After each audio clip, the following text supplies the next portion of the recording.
Hi hello ನಮಸ್ಕಾರ ಸ್ನೇಹಿತರೆ. ಇಲ್ಲಿ ಅಚ್ಯುತ ಮತ್ತು ಭೂಮಿ ಇಬ್ಬರ ನಡುವಿನ ಸಂಬಂಧವನ್ನು ಮುರಿದು ಬೀಳಿಸಬೇಕು ಅಂತ ಹೇಳಿ ಹೊಂಚಾಕಿರೋ ದೇವ್ಯಾನಿ ಅತ್ತ ಕಡೆ ನಚ್ಚಿ ಕಾಪಾಡ್ಕೊಂಡು ಬಂದಂಥ ಹುಡುಗಿ ನಿಜಕ್ಕೂ ಕೂಡ ಅಸಹಾಯಕಳ. ಆಕೆಗೆ ಬಾಳು ಕೊಡೋ ನಿರ್ಧಾರ ಮಾಡಿದ್ರೆ ನಚ್ಚಿ ಏನಪ್ಪ ಇದು ಅಚ್ಯುತ್ ಮೇಲೆ ದಾಳಿ ಏನಾಯಿತು ಅಂತದ್ದು ಇದು ಎಲ್ಲವನ್ನ ಕೂಡ ತಿಳ್ಕೋಬೇಕು ಅಂದರೆ ಈಗಲೇ ನಮ್ಮ ಈ ಚಾನಲ್ನ ಸಬ್ಸ್ಕ್ರೈಬ್ ಮಾಡಿ, ಹಾಗೆ ಒಂದು ವಿಡಿಯೋವನ್ನು ಪೂರ್ತಿಯಾಗಿ ನೋಡೋದನ್ನು ಯಾವುದೇ ಕಾರಣಕ್ಕೂ ಕೂಡ ಮರಿಬೇಡಿ. ಇಲ್ಲಿ ಅಚ್ಯುತ ಭೂಮಿಯನ್ನು ತುಂಬ ಅಂದರೆ ತುಂಬ ಪ್ರೀತಿ ಮಾಡ್ತಿದ್ದಾರೆ. ಆದರೆ ಇಲ್ಲಿ ಭೂಮಿಗೆ ತನ್ನ ಪ್ರೀತಿಯನ್ನು ಹೇಳ್ಕೊಳ್ಳೋದ್ರಲ್ಲಿ ಅಚ್ಯುತ್ ಸೋಲ್ತಿದ್ದಾರೆ. ಖಂಡಿತ ಇಲ್ಲ, ತನ್ನ ಪ್ರೀತಿಯನ್ನು ಹೇಳ್ಕೊಂಡ್ರು ಕೂಡ ಅಲ್ಲಿ ಭೂಮಿ ಆ ಒಂದು ಪ್ರೀತಿಯನ್ನು ಅರ್ಥ ಮಾಡ್ಕೊಳ್ದೆ ಸುಮ್ಮನೆ ಹೇಳ್ತಿದ್ದಾರೆ, ಹಾಗೆ ಹೇಳ್ತಿದ್ದಾರೆ, ಹೀಗೆ ಹೇಳ್ತಿದ್ದಾರೆ ಅಂತಾನೆ ಕಾಲ ಕಳೀತಿದ್ದಾರೆ. ಹಾಗಾಗಿ ಅಚ್ಯುತ್ ಕೊನೆಗೂ ಕೂಡ ಸತ್ಯನ ಹೇಳಿದಾಗ ಒಂದು ನಿರ್ಧಾರಕ್ಕೆ ಬಂದ್ಬಿಟ್ಟಿದ್ದಾರೆ. ಇಲ್ಲಿ ಭೂಮಿಗೂ ಕೂಡ ಪ್ರೀತಿ ಆಗುತ್ತೆ, ಭೂಮಿನೇ ಬಂದು ಪ್ರೀತಿಯನ್ನು ಹೇಳ್ಕೊತಾಳೆ. ಅಲ್ಲಿ ತನಕ ನೀನು ಕಾಯಬೇಕು ಅಂತ ಅಜಿತ್ಗೆ ಹೇಳಿದ್ದಾರೆ. ಅಜಿತ್ ಕೂಡ ವೆಯ್ಟ್ ಮಾಡ್ತೀನಿ ಅಂತಾನೆ ಅದೇ ಒಂದು ನಿರೀಕ್ಷೆಯಲ್ಲಿದ್ದಾರೆ. ಇದರ ನಡುವೆ ನಚ್ಚಿ ಕಾರಲ್ಲಿ ಬರ್ತಾ ಇರ್ತಾರೆ ಮನೆಗೆ. ಕಾರಲ್ಲಿ ಬರಬೇಕಾದ್ರೆ ಒಂದು ಹುಡುಗಿ ಬಂದು ಅವರ ಕಾರ್ಗೆ ಡ್ಯಾಶ್ ಹೊಡಿತಾಳೆ. ಡ್ಯಾಶ್ ಹೊಡ್ತದ ನಿಜಕ್ಕೂ ಕೂಡ ನಚ್ಚಿ ಆ ಹುಡುಗಿ ಮೇಲೆ ರೇಗ್ ಬಿಡ್ತಾರೆ. ಏನು ರೀ ಕಣ್ಣು ಕಾಣಿಸೋದಿಲ್ವಾ, ಯಾಕೆ ಈ ರೀತಿ ಬಂದು ಡ್ಯಾಶ್ ಹೊಡೆದ್ರಿ, ಹಾಗೆ ಹೀಗೆ ಅಂತ ಹೇಳಿ ದೊಡ್ಡದಾಗೆ ಜಗಳ ಆಗುತ್ತೆ. ಅದರ ನಡುವೆ ಆ ಹುಡುಗಿ ಪರಿಸ್ಥಿತಿಯನ್ನು ನೋಡಿದೆ ನಚ್ಚಿಗೆ ಅನಿಸುತ್ತೆ ನನಗೇನು ಮಾಡಿಬಿಟ್ಟೆ ಅಂತ. ತಕ್ಷಣ ಕಾನ್ಷಿಯಸ್ ಆಗಿದೆ, ಅಯ್ಯೋ ಯಾಕೆ ಏನಾಯಿತು, ಯಾಕೆ ಅಂಥದ್ದೇನಾಯಿತು ಪ್ರಾಬ್ಲಮ್ ಅಂತ ವಿಚಾರ ಮಾಡ್ತಿದ್ದಾರೆ. ಈ ಕಡೆ ಆಕೆ ಏನನ್ನೂ ಕೂಡ ಹೇಳ್ದೆ, ಇಲ್ಲ ನಾನು ಬದುಕೋದಿಲ್ಲ, ನನಗೆ ಬದುಕೋದಕ್ಕೆ ಇಷ್ಟ ಇಲ್ಲ ಅಂತ ಹೇಳ್ತಾಳೆ. ನಾನು ಸಾಯಬೇಕು ಅಂತ ಹೇಳಿದಾಗ ಏನು ಮಾಡೋಕ್ಕೆ ಹೊರಟಿದ್ರ, ದಯವಿಟ್ಟು ಇಂಥ ತೀರ್ಮಾನ ಎಲ್ಲ ತೊಗೋಬಾರ್ದು, ಯಾಕೆಂತ ನಿರ್ಧಾರ ಮಾಡ್ತಿದ್ರ, ದಯವಿಟ್ಟು ಸಮಾಧಾನ ಮಾಡ್ಕೊಳ್ಳಿ ಅಂತ ಹೇಳಿ ನಚ್ಚಿ ಆಕೆಯನ್ನು ಸಮಾಧಾನ ಪಡಿಸೋಕೆ ಟ್ರೈ ಮಾಡ್ತಾರೆ. ಬಟ್ ಆಕೆ ಮಾತ್ರ ಇಲ್ಲ ಹಾಗೆ ಹೀಗೆ ಅಂತ ಹೇಳಿ ಮತ್ತೊಂದು ಗಾಡಿಗೆ ಆಕೆ ಡ್ಯಾಶ್ ಹೊಡಿಯೋಕೆ ಅಂತ ಹೋಗ್ತಿರ್ತಾಳೆ. ಅಷ್ಟರಲ್ಲಿ ನಚ್ಚಿನೇ ಆಕೆಯನ್ನು ಕಾಪಾಡ್ತಾಳೆ. ದಯವಿಟ್ಟು ನೀವು ಈ ರೀತಿಯೆಲ್ಲ ಮಾಡಿಬಿಡಿ, ಅಂಥದ್ದು ಏನಾಯಿತು ನಿಮಗೆ ಅಂತ ಹೇಳಿದಾಗ ನಾನು ನಿಜಕ್ಕೂ ಕೂಡ ಮೆಡಿಕಲ್ ಸ್ಟೂಡೆಂಟ್, ಮೆಡಿಕಲ್ ಓದಬೇಕು ಅನ್ನುವ ಆಸೆ ಇತ್ತು. ಹಾಗಾಗಿ ನಾನು ನನ್ನ ಸ್ನೇಹಿತೆಯ ಮುಖಾಂತರ ಒಬ್ಬ ಕಾರ್ಪೊರೇಟರ್ನ ಭೇಟಿ ಮಾಡೋಕ್ಕೆ ಹೋಗಿದೆ. ಅವರಿಂದ ನನಗೆ ಪ್ರಾಬ್ಲಮ್ ಆಯಿತು ಅಂತ ಹೇಳಿದಾಗ ನೀವೇನು ಯೋಚನೆ ಮಾಡಬೇಡಿ, ನಿಜಕ್ಕೂ ಕೂಡ ನನ್ನ ಅಣ್ಣ ಅಚ್ಯುತ್ ನಾರಾಯಣ್ ಖಂಡಿತ ಇನ್ಸ್ಪೆಕ್ಟರ್ ಆಗಿದ್ದಾರೆ, ನಮ್ಮ ಮನೆಗೆ ಬನ್ನಿ, ಖಂಡಿತ ನನ್ನ ಅಣ್ಣ ನಿಮಗೆ ನ್ಯಾಯ ಕೊಡಿಸ್ಕೊಡ್ತಾರೆ ಅಂತ ಹೇಳ್ತಾರೆ. ಹಾಗಿದ್ರೆ ಅಪೇಕ್ಷಾ ಅಂತ ಹೇಳಿದಾಗ ನಿಮಗೆ ಗೊತ್ತು ಅಪೇಕ್ಷಾ ಅಂತ ಹೇಳಿ ನಚ್ಚು ಕೇಳ್ತಾರೆ. ಅವ್ರು ನನ್ನ ಅಕ್ಕನ ಫ್ರೆಂಡ್ ಅಂತ ಹೇಳ್ತಾರೆ. ಹೌದಾ, ಹಾಗಿದ್ರೆ ಬನ್ನಿ ಅಂತ ಹೇಳಿ ಇಲ್ಲಿ ಅಪೇಕ್ಷಾಗೆ ಕಾಲ್ ಮಾಡಿ ಅಪ್ಪು ಆದಷ್ಟು ಬೇಗ ಮನೆಗೆ ಬಂದುಬಿಡು ಅಂತ ನಚ್ಚಿ ಹೇಳಿ ಆ ಹುಡುಗಿನ ಕರ್ಕೊಂಡು ಮನೆಗೆ ಕರ್ಕೊಂಡು ಬರ್ತಾರೆ.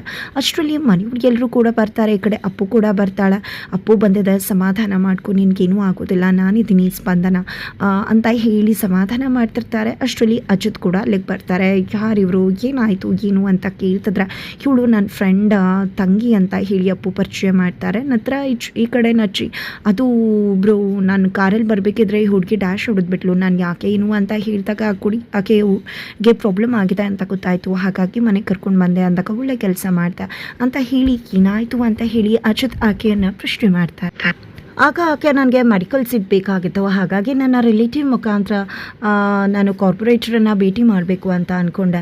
ಹಾಗಾಗಿ ಅವ್ರಿಗೆ ಕಾರ್ಪೊರೇಟ್ರ್ ಗೊತ್ತಿರೋದ್ರಿಂದ ನಾನು ಅವ್ರ ಮನೆಗೆ ಹೋದೆ. ಆಗ ಅವರು ನನ್ನ ಜೊತೆ ತುಂಬಾ ಮಿಸ್ಬಿಹೇವ್ ಆಗಿ ನಡ್ಕೊಂಡ್ರು ಅಂತ ಹೇಳ್ತಾರೆ.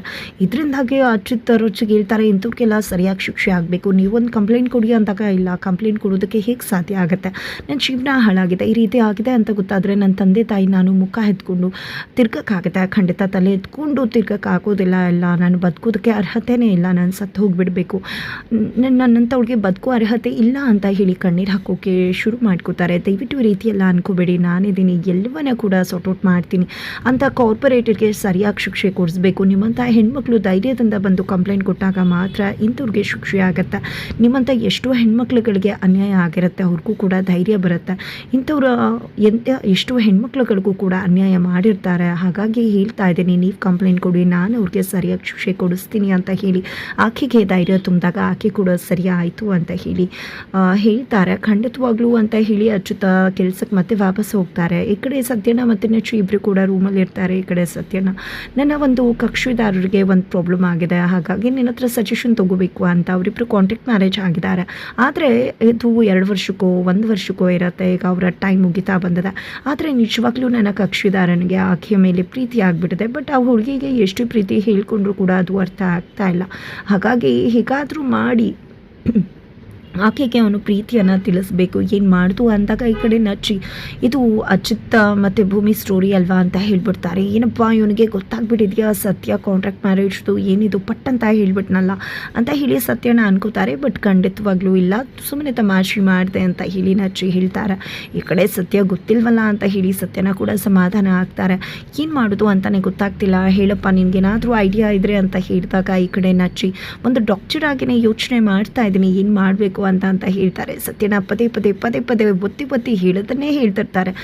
ಅಯ್ಯೋ ಬ್ರೋ ಸತ್ಯನ ದಯವಿಟ್ಟು ಹೇಳೋದನ್ನೇ ಹೇಳಿಬಿಡಿ, ಇದು ಕೋರ್ಟ್ ಅಲ್ಲ, ನನಗೆ ಆಕೆ ಹೇಳೋದನ್ನೇ ಹೇಳಿ ಹುಚ್ಚಿಡಿಸ್ತಾ ಇದ್ದೀರಾ, ನಂಗೆ ಅರ್ಥ ಆಗಿದೆ, ನನ್ನ ಸ್ವಲ್ಪ ಯೋಚನೆ ಮಾಡೋಕ್ಕೆ ಅವಕಾಶ ಮಾಡಿಕೊಡಿ ಅಂತ ಹೇಳ್ತಾರೆ. ತದನಂತರ ಇಲ್ಲಿ ನಚ್ಚಿ ಒಂದು ಐಡಿಯಾ ಬಂದೇ ಬಿಡ್ತು. ನಿಜಕ್ಕೂ ಕೂಡ ಆಕೆ ಬಾಳಲ್ಲಿ ಇನ್ನೊಬ್ಬ ಹುಡುಗನ ಎಂಟ್ರಿ ಕೊಡಿಸಿದ್ರೆ ಖಂಡಿತವಾಗ್ಲೂ ಕೂಡ ಏನು ಆಗಬೇಕು ಅದು ಆಗತ್ತೆ, ಇಬ್ಬರು ಕೂಡ ಒಂದಾಗ್ತಾರೆ ಅಂತ ಹೇಳಿ ನಚ್ಚಿ ಸೂಪರ್ ಐಡಿಯಾವನ್ನು ಕೊಡ್ತಿದ್ದಾರೆ. ಅತ್ತ ಕಡೆ ಅಚ್ಯುತ ಒಂದು ಪೊಲೀಸ್ ಸ್ಟೇಷನ್ಗೆ ಆ ಒಂದು ಕಾರ್ಪೊರೇಟರ್ನ ಕರೆಸಿದ್ದಾರೆ. ಕಾರ್ಪೊರೇಟರ್ ಕೂಡ ಬಂದಿದೆ, ನಂಗೆ ತುಂಬ ಬ್ಯುಸಿ ಇದ್ದೀನಿ, ಮಹಿಳೆಯರ ಒಂದು ಸಂಘದ ಫಂಕ್ಷನ್ಗೆ ಹೋಗಬೇಕು ಅಂದರೆ ಅಂತ ಹೇಳ್ತಾರೆ. ನಿಮಗೆ ಮಹಿಳೆಯರು ಅಂದರೆ ತುಂಬ ಇಂಟ್ರೆಸ್ಟ್ ಅಲ್ವಾ ಅಂತ ಹೇಳಿದಾಗ ಅಯ್ಯೋ ನಿಜಕ್ಕೂ ಕೂಡ ಸ್ವರ್ಗ ಹಾಗೆ ಹೀಗೆ ಅಂತ ಮಾತನಾಡ್ತಾರೆ.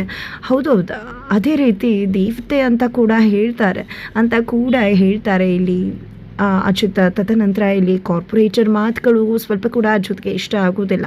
ನಂತರ ನನಗೆ ಅರ್ಜೆಂಟ್ ಕೆಲಸ ಇದೆ, ನಾನು ಹೋಗಬೇಕು ಅಂದಾಗ ನಿಮ್ಮ ಮೇಲೆ ಕಂಪ್ಲೇಂಟ್ ಬಂದಿದೆ, ಸ್ಪಂದನ ಗೊತ್ತಿದೆ ಅಲ್ವಾ ಅಂದ ತಕ್ಷಣ ಬೆವತೋಗೋಕ್ಕೆ ಶುರು ಮಾಡ್ಕೋತಾರೆ.